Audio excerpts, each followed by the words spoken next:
Hello and welcome to the myminimaths.co.uk video tutorials.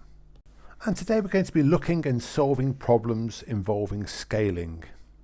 And what this really means is if I take a quantity of something or a value of something and then I have more of the same thing, how much would that then be worth using that original quantity or value? So using this idea, we'll have a look at question 1. Mary has 12 sweets in a bag.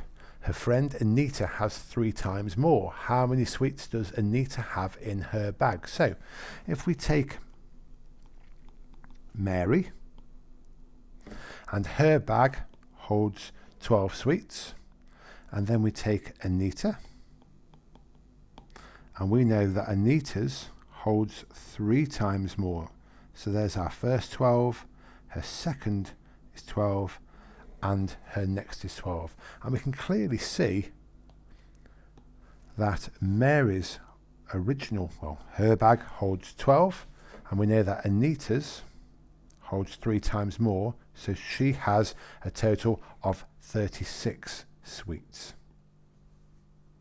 And next we can look at question 2. And again, I'm going to use the bar to help to show exactly how we can break it up and use the values that are given to us. So Rodney rides a distance of 20 kilometers on his bike.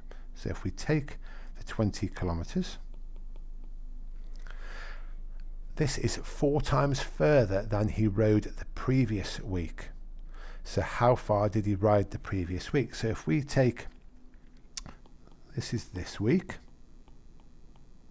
then if we look at last week, and we know that this week was 4 times further, so if we take the same distance for this week and we break it into 4, 20 divided into 4 is 5 kilometers each.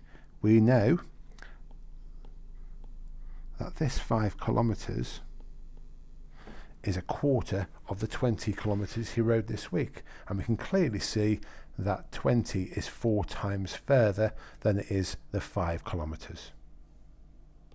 Thank you very much for listening, and I look forward to speaking to you again soon. Take care now.